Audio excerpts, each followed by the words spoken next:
Halo teman-teman Suara Juventini, balik lagi sama gue Jackie di program Suara Juventini. Kita kali ini programnya adalah diskusi. Aduh, ngeselin dikit diskusi.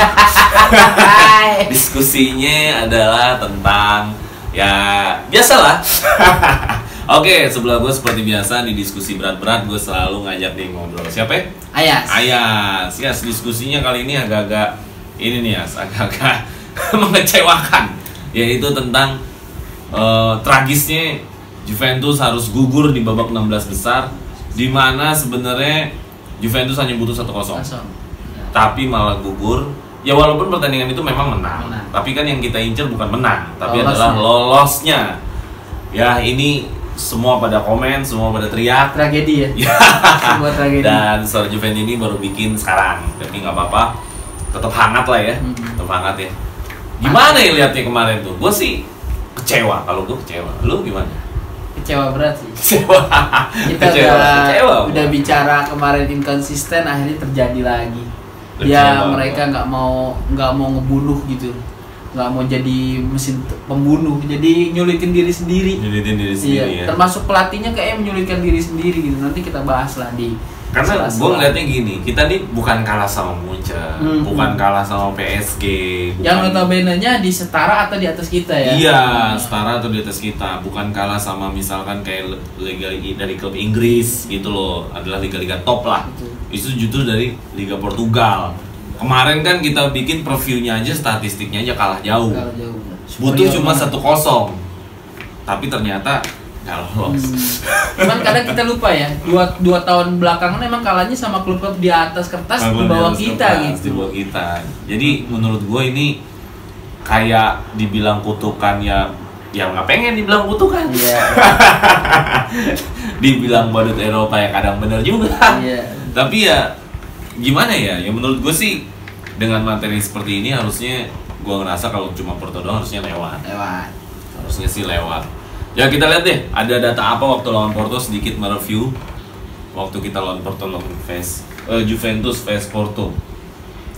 Dari data ini, gue ngeliat dari total shoot aja nih ya, 31, possession aja 68. Sebenarnya di sini menunjukkan Juve ngotot ya. Superior, kita benar-benar superior sih.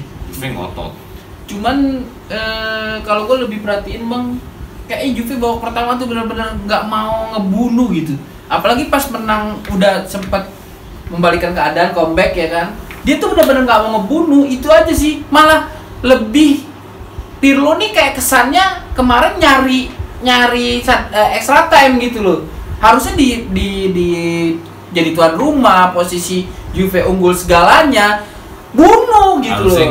Jangan dikasih napas. Ini malah menurunkan ritme, tempo. Itu yang sangat disayangkan sama Pirlo. Apa salah satu indikator lo Pirlo itu menurunkan tempo? Apa indikatornya? Pergantian pemain? Atau dari sisi serangan? Pergantian pemain. Kayak... Dan skemanya pun gue juga sampai detik ini mungkin sebagian Juventini juga yang lain berpikir skemanya Pirlo itu apa sih sebenarnya? Kan yang jadi pertanyaan. Jadi kadang kita nggak bisa nebak. Oh skemanya tuh ini loh.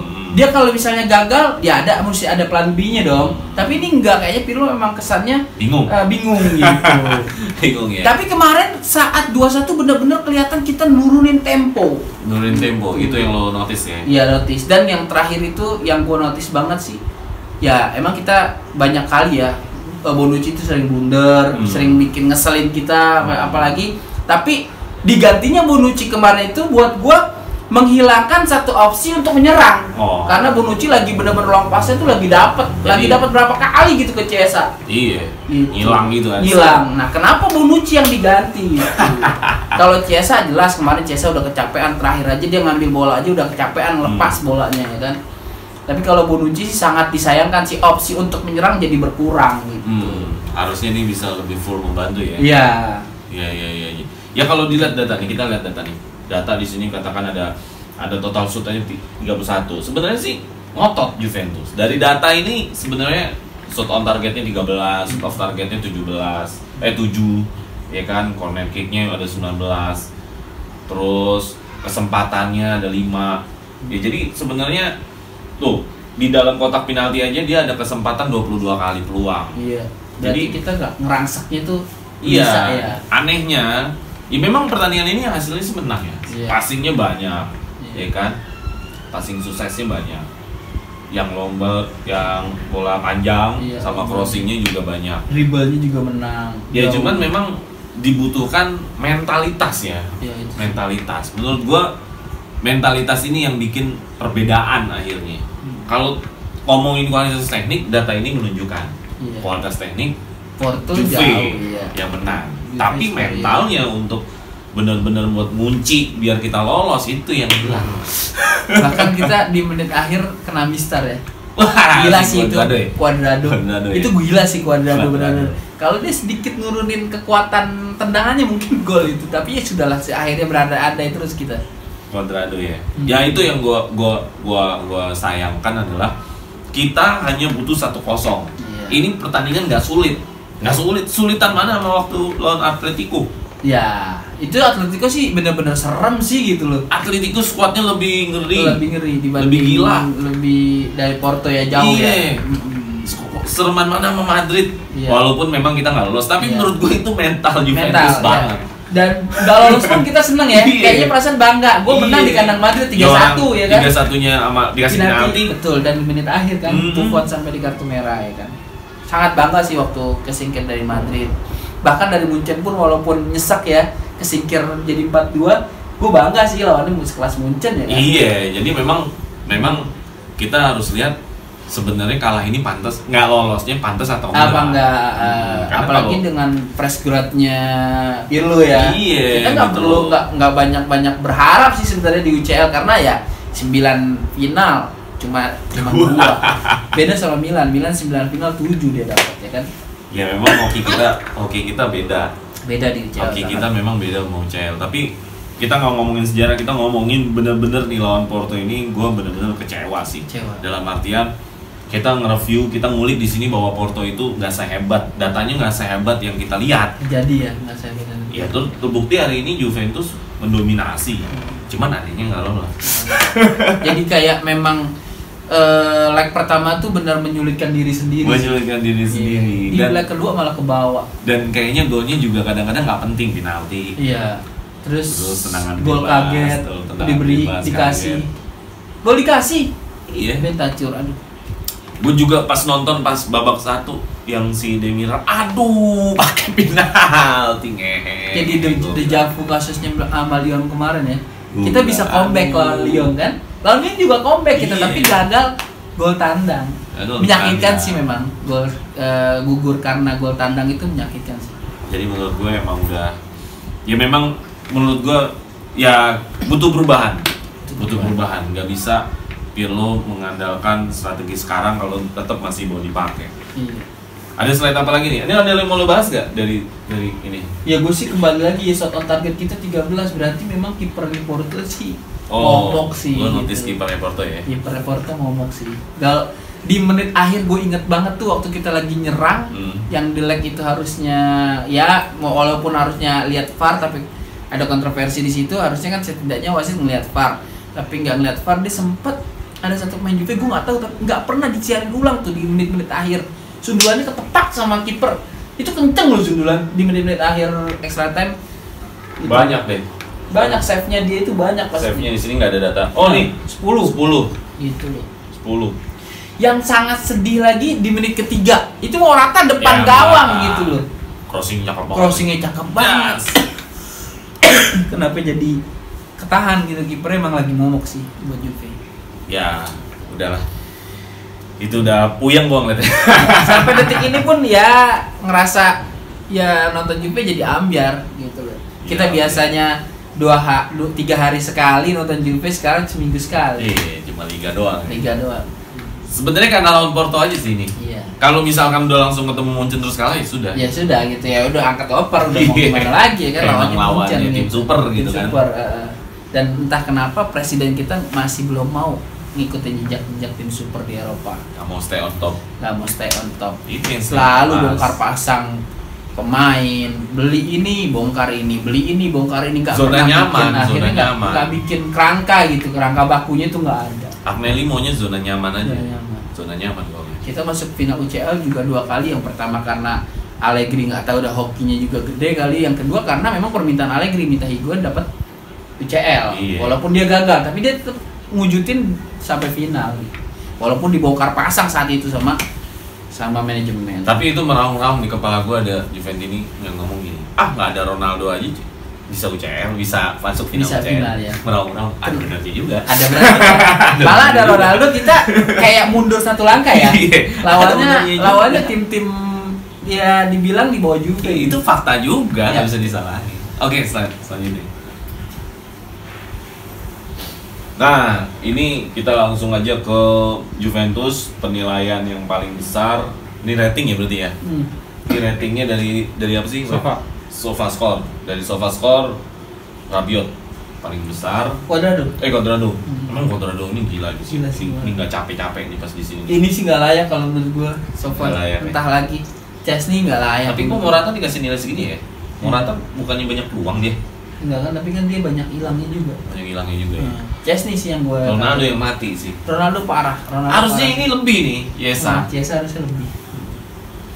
Kan ini kan asis satu si Chiesa. Ronaldo juga asis sih. Itu bukan Ronaldo asis, Chiesa. Ditahan sama Ronaldo, tapi jatuh. Itu kelepas jatuhnya sih kelepas itu kan dapat umpan, kayak kelepas kan. Terus ditahan begitu sama Ronaldo, di shoot gitu. Langsung dihajar sama Chiesa-nya nggak mikir. Cuman di situ tercatatnya asis Ronaldo. Asis ya. Yang gue sangat sayangkan di sini Sofa sih Chesney ya. Gitu karena peluang-peluang Porto ya bener sih, sundulan Marega salah satunya dia nahan. Tapi hal yang harusnya jadi basicnya seorang kiper, dia kaget waktu gol kedua Porto. Oliveira itu pelan loh, maksudnya pelan-pelan bola datar gitu. Memang itu trik. Tapi Chesney kalau kita ulang-ulang bang, itu selalu mentahnya di tiang dekat, selalu entah kenapa di tiang dekat tuh kayaknya dia kesulitan banget gitu. Dan buat gue sampai detik ini gue ulang-ulangin, Juve butuh kiper yang lain. Buffon. Ya. Aduh, Buffon udah ketuaan dah, yang lain dah. Ya kan? Tapi ini nilai pantas buat Cuadrado. Cuadrado pantas. Chiesa aja. Enggak, kalau gue Cuadrado pantas. Cuadrado pantas. Chiesa juga harusnya lebih dari ini. Lebih dari 8 ya harusnya. Mungkin Chiesa jadi nggak kelihatan karena nilainya nggak terlalu banyak karena dia kutak-kutiknya kan juga banyak. Iya. Kutak-kutik. Terus juga dia ngilangin satu big chance kan. Yang ada pada depan. Iya, ada pada depan. Itu kan dia ngilangin juga. Ada pada depan, ketepis ke belakang ya. Terus juga yang udah ngelewatin kiper malah tinggal sotek doang, akhirnya nggak gol. Oh iya ada. Ada beberapa big chance. Mungkin itu jadi penilaian ya. Seperti prediksi lo ya. Kipernya yang paling tinggi di Porto. Kiper ya. Apa ini aja yang ganti? Oliveira. Ini aja ke Juve. Juve sih butuh kiper yang punya mental ya, kayak Keylor Navas. Siapa yang kenal Navas? Tapi dia udah 3 UCL loh. Navas kan? Madrid. Navas Madrid. Dia siap. Nah, maksudnya mentalnya bagus gitu. De Gea menurut lu gimana? Entahlah, kalau De Gea gue perhatiin beberapa di MU, gue pribadi lebih Donnarumma. Gue pengen suksesornya seorang Italiano lagi gitu. Atau enggak Cragno-nya Cagliari juga bagus kok. Enggak, Donnarumma tuh yang Milan lawan Inter. Kebetulan nonton gua. Banyak banget save-nya. Parah gila. Donnarumma sih gila. Donnarumma parah. Sundulan dari Lukaku, sundulan dari siapa tuh? Bang Donnarumma bagus. Tuh aneh juga sih Milan enggak perpanjang ya. Kan mau free kan? Iya. Dia mintanya gede sih katanya gajinya. Oh, gaji permasalahannya. Artinya Milan sebenarnya masih mau. Mungkin. Ya itu drama-drama biasa lah di klub itu masing-masing pasti ada drama. Kayak di Juve ada dramanya Dybala kan. Oke, ada apa lagi nih? Nah, ini yang bertanggung jawab menurut gua terhadap suatu pertandingan, tentu yang pertama adalah pelatih ya. Iya. Soalnya gini kita ngebacanya nih, kita yang lagi isu nih di luar dari Juventus ya. Kita lihat Chelsea nih. Chelsea kan sebelum Lampard nggak jelas tuh. Iya. Padahal dengan sokongan pemain-pemain mewah, harga juga jor-joran ya kan. Pas pelatih baru Tuchel 7 kali tanpa kekalahan, menang terus. Jadi kan memang pelatih pengaruhnya besar. Jadi kadang-kadang kan kita diskusi nih di sosmed di apa Juventus ini, butuh ini. Kadang-kadang ternyata masalahnya ada di pelatih. Loh, buktinya kalau kita lihat yang lagi up to date kan sekarang Chelsea nih, yang habis ganti pelatih langsung beda hasil. Iya kan? Ternyata masalahnya bukan di pemain. Jadi gue ngeliatnya juga mungkin masalah Juve bukan di pemain, masalah Juve ada di pelatih. Ya, gue kembali lagi ya bang, gue pikir Juve itu punya pelatih selama 10 tahun ini yang terjelek dalam hal wawancara ke media itu Sarri. Ternyata ceplos. Iya, ternyata Pirlo malah kayak menurut gue ngambang gitu. Kalau pertanyaannya gini, gue bandingin sama kayak formalitas aja. Gue bandingin sama Allegri. Setiap kalah pasti dia backup anak-anak buahnya gitu. Ini Pirlo kayak seakan-akan ya udah gitu. Ya gue punya tim ini, kalau kalah kayak seakan-akan dibiarin mentang-mentang dia fresh. Buat gue sih nggak bagus gitu, nggak profesional. Jadi berapa kali Pirlo itu miss yang harusnya dia ngelindungin anak buahnya, tapi kok kenapa miss ya? Komennya tuh kenapa ngelebar ke yang lain, kayak dipecat seperti Sarri. Dia kenapa nanggapin hal seperti ini gitu loh. Sedangkan sebelumnya Allegri itu bener-bener jago sih buat silat lidahnya gitu di depan media gitu. Dia nutupin pemainnya, dia nutupin kesalahan pemainnya, selalu melimpahkan kesalahannya kepada dirinya gitu. Itu buat gua gentleman sih gitu. Kita lihat komentarnya Pirlo. Dipecat seperti Sarri, saya tidak tahu kenapa Sarri dipecat. Saya adalah pelatih Juventus, saya diberikan proyek yang lebih luas, sebuah proyek yang dimaksudkan untuk terus berkembang selama bertahun ke depan, jadi saya tidak khawatir. Agnelli bicara pada saya bahwa ini baru aja jalan dan kami akan terus mengangkat baju dari Sky Sport. Jadi Pirlo ngerasa ya udah kemarin gugur, tapi gue tetap jalan sama Juventus. Jadi istilahnya di sini nggak ada istilah gagal menurut gue, malah nggak ada dibilang Agnelli nggak ngeliat itu sebuah kegagalan. Jadi malah kayak ngeliat kalau cara komentar seperti ini adalah ya udah nggak apa-apa lu kalah. Nanti kita berkembang sama pemain muda gitu ya. Iya, gue ngeliatnya begitu gitu. Ya gue nggak tahu pikiran Agnelli mau seperti apa nantinya ke depannya. Tapi kan kita kan sebagai fans yang kita lihat kan hari ini ya, kita kan nggak mau terkekang sama masa lalu kayak fans lain kan, treble sama 7. Kita nggak mau terkekang sama masa lalu. Tapi kan masa depan juga masih unpredictable. Iya, masih di luar prediksi kita. Iya, ya bisa bagus, bisa hancur. Ya, kenyataannya kan hari ini kita nggak lolos. Gitu. Menurut gua yang paling tanggung jawab sih memang Agnelli. Jadi gua pernah bilang kan sama Juventus ini justru yang tanggung jawab bukan Pirlo, sebenarnya Agnelli, karena yang nunjuk Pirlo kan Agnelli. Kita sering bahas ya di Juventus ini itu sering kita ulang supaya mereka melek sih sebenarnya. Karena yang nunjuk Pirlo kan Agnelli gitu loh. Jadi Pirlo harusnya dikasih U23, kenapa langsung di Tama? Akhirnya begini hasilnya. Satu, yang kedua kita para fans akhirnya bingung. Bingungnya gini. Apakah karena itu memang murni kepercayaan manajemen dituangkan ke Pirlo, atau manajemen tidak mau ngeluarin kos lebih besar saat pandemi saat ini gitu loh? Karena manajemen sudah membayar Sarri gitu, masih membayar Sarri, uang kontraknya Sarri ya kan, karena kontraknya diputus tengah jalan gitu kan. Nah itu pertanyaan kita, apa emang Pirlo sudah layak untuk memegang kendali skuad Juve yang sangat mewah ini, atau manajemen yang memang tidak mau mencari pelatih yang dibayarnya itu melebihi Pirlo? Itu sih. Karena pernah nggak lo ada dengar suara di teman-teman Juventus ini juga bilang kayak gini, skuad Juve mah siapapun pelatihnya bisa Scudetto. Ya benar, itu sering banget diucapin. Tapi ternyata musim ini masih deg-degan. Kita kayak ditampar ya. Ternyata nggak gitu. Benar. Ternyata kalau lo salah pilih pelatihnya, ternyata nggak smooth juga gitu. Nggak smooth, benar. Nggak halus juga. Ternyata ini jalan masih terjal. Dan Juve masih punya peluang Scudetto memang. Tapi gue takut bang. Kenapa gue bilang gue takut? Karena biasanya berapa tahun terakhir ini siapa yang Scudetto itu nggak top skor. Ini Juve lagi top skornya, Ronaldo lagi di atas mulu nih. Scudetto kan di Juve nih ya kan. Walaupun gue sebenarnya masih optimis Juve Scudetto gitu. Cuman gue kembali lagi nggak bisa 100%. Iya, dan gue kembali lagi ya udahlah, Agnelli mau gimana sih ini? Yang gue sangat sayangkan, kalau emang Agnelli mau mempertahankan Pirlo, berarti memang benar ada proyek, ya kan? Bukan coba-coba. Tapi kalau di tengah jalan nanti Pirlo diganti, berarti manajemen coba-coba. Udah gitu aja. Kalau gue sih nilainya seperti itu. Jadi kan saat saat ini kita belum jelas apakah manajemen tidak mampu membayar pelatih di atas Pirlo gajinya atau emang mau mengembangkan gitu loh. Itu aja.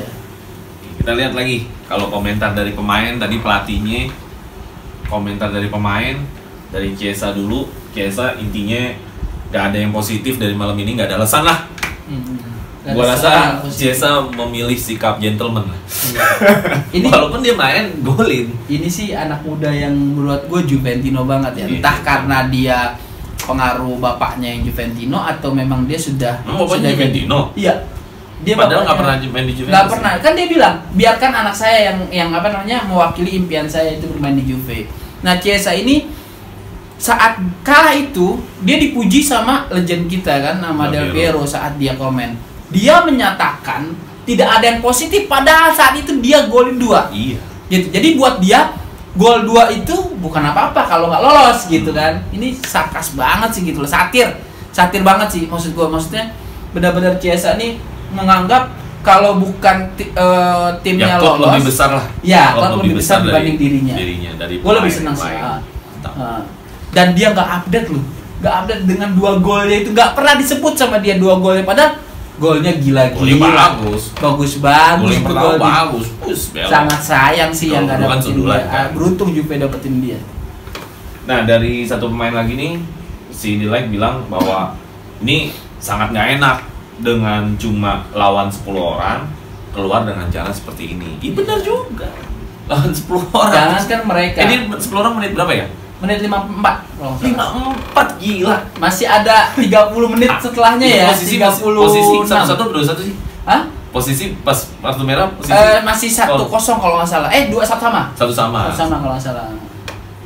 Ya dengan posisi Juve tuan rumah, posisinya main 10 orang, itu kan sangat nggak masuk akal gitu. Nyari 2 bola lagi kan.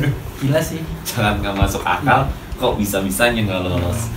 Ya gue rasa ini komentar Delek juga mengasih tahu realistisnya bahwa tertampar ya, ngegambar kalau bahwasanya pemain itu terpuruk ya, ininya psikisnya ya, karena nggak terpukul mereka seperti para fans gitu. Iya, karena bukan karena lawannya hebat. Iya, kembali lagi karena mereka menyulitkan diri mereka sendiri.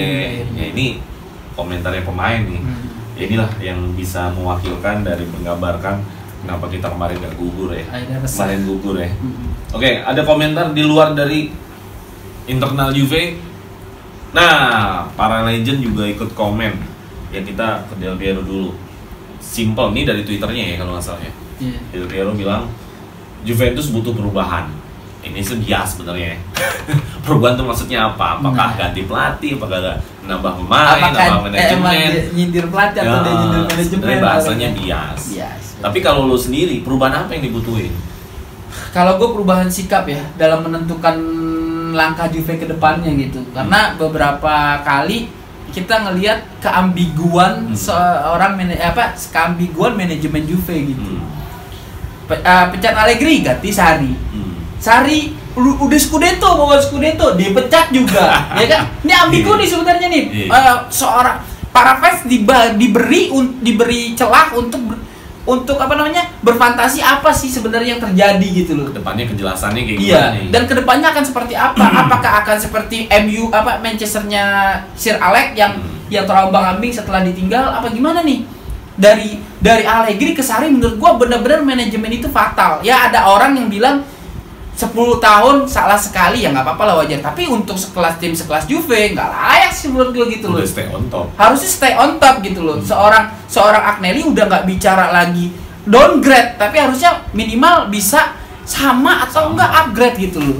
Jadi levelnya itu kalau bicara Madrid Munchen pasti dengan Juve gitu. Iya, jangan dengan yang lain gitu. Akhirnya kita dijajarin sama Lyon, sama Porto, yang notabene kalau di atas kertas di bawah kita. Iya gitu. Itu yang sangat disayangkan. Dibilang Del Piero sampai bilang Juventus butuh perubahan ya, perubahan di sini, perubahan sikap manajemen yang harus jelas. Kalau memang manajemen itu mau mempertahankan Pirlo, ya gua akuin mungkin emang mau peremajaan squad, dan gua pribadi bukan glory hunter, bukan kita ngejar sekelas juara apa enggak. Nah kalau kita kalau bicara supporter ngejar juara, ya nggak ada supporter tim-tim kecil dong, ya kan? Kita bicara seperti itu, maksud. Tapi kita pengen nih, seorang supporter pengen apa sih kejelasan seorang manajemen atau sebuah manajemen ini, kejelasannya ke depannya mau kayak gimana? Entah itu dengan program pemain muda, tapi menurut gue udah telat sih gitu kalau untuk langsung berubah total pemain muda. Kenapa nggak dari kemarin gitu loh?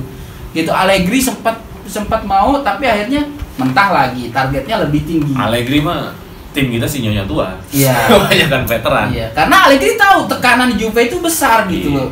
Walaupun Allegri kadang mempersulit dirinya sendiri. Jadi gua sebagai fans mempertanyakan sikap manajemen yang disebut sama Del Piero perubahan. Nah, perubahan sikap manajemen harus pada rule-nya gitu. Jangan sampai keluar jalur. Ketika sekarang setelah kalah sama Porto dia mempertahankan Pirlo, tapi tiba-tiba tadi pecat lagi Casari. Wah, menurut gua lucu gitu.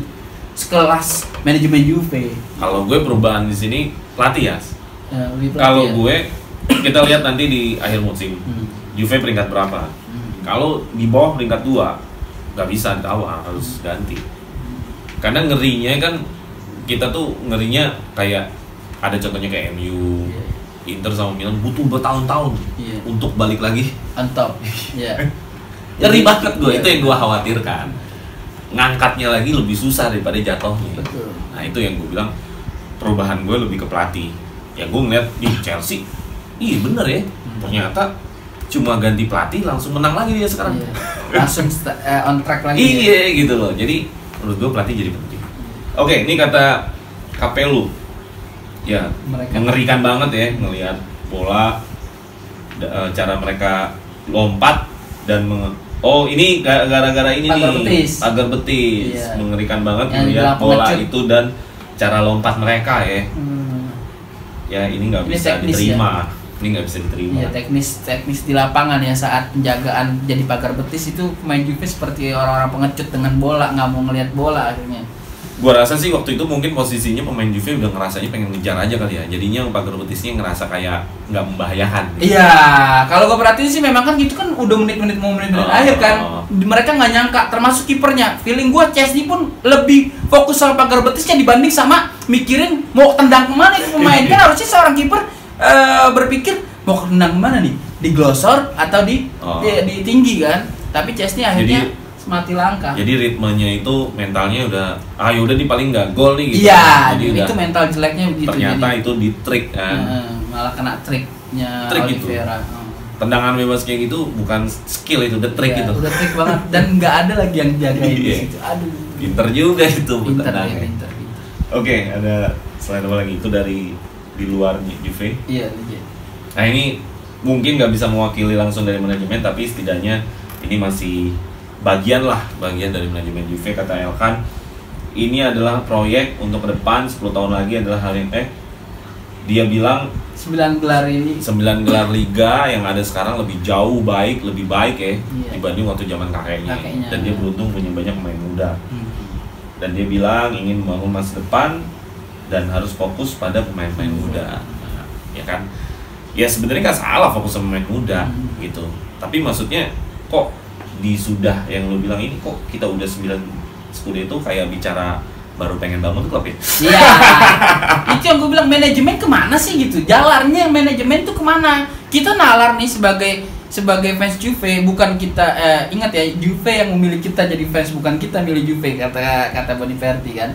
Jadi kita nih ngefans sama Juve, pengen tahu alurnya kemana. Setelah 9 kali beruntun, masa ya kita berbicaranya kayak mau bikin SSB, gitu, bikin klub anak-anak muda, enggak gitu. Harusnya menguasai dunia kayak misalnya bagaimana ya, jujur sih ya, Juve Italia itu kehilangan sosok presiden seperti Berlusconi, Moratti, jelek-jeleknya mereka, pride-nya besar gitu, termasuk La Avocatonya si Gianni Agnelli, kakeknya Andrea gitu. Ya, menurut gue sih kecewa berat sih, tidak ada yang kesana ke arah sana.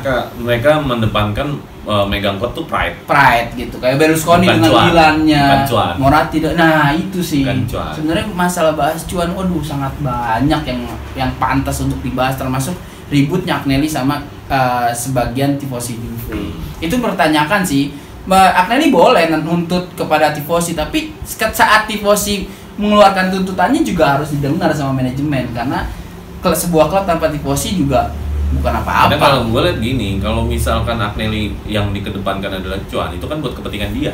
Nah, kalau untuk kepentingan fans kan lebih kepada apa sih pride-nya kita memilih Juventus nih?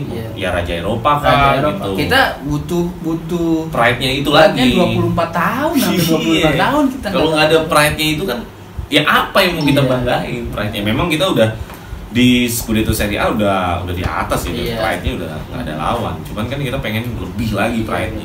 Itu menurut gua. Jadi kalau Agnelli hanya bicara cuan, dia hanya bicara dirinya sendiri. Dan kembali lagi omongan dia waktu peresmian J Stadium ternyata nggak terjadi gitu loh. Dia pengen Juve 5 tahun menguasai Eropa. Saat sudah menguasai Eropa, hampir di ujung menguasai Eropa, final kalah 2 kali. Maksud gua harusnya on top gitu. Digas terus, jangan malah habis final Cardiff dibongkar semua yang jadi pilar. Di abis final Berlin juga dibongkar semua. Mau beli Higuain aja mesti jual Pogba kasarnya. Gitu loh. Maksudnya kerangka bakunya. Mau beli jelek harus jual Cancelo. Maksudnya kerangkanya itu jangan dihabisin. Padahal gitu. ngeribet ya kalau Cancelo jelek. Ada Cuadrado. Terus di kirinya gua sangat sayang. Bisa Cuadrado. Sandro juga sangat gue sayangin. Gosen lah. Iya kalau masih ada Cancelo. Tapi beli jelek juga. Iya gila sih. Itu gila sih. Gila. Oke, ada lagi. Oke, ini berita-berita ke depan. Ya, Chelsea ini mau putus kontrak. Ya, menurut gua bukan putus kontrak ya, habis kontrak. Habis kontrak ya. Enggak diperpanjang berarti. Diperpanjang. Ya, gua nggak tahu apakah dia sekalian pensiun. Tapi mau pensiun apa enggak? Gua berharap pensiun ya. Karena 10 tahun ini kita pensiun cuma Barzagli yang wah gitu maksudnya. Masa ya nggak ada lagi. Tapi lebih indah sih sebenarnya orang kayak Chelsea ini dapat UCL sebenarnya. Tapi ya gimana nasibnya aja akhirnya nggak dapat kan.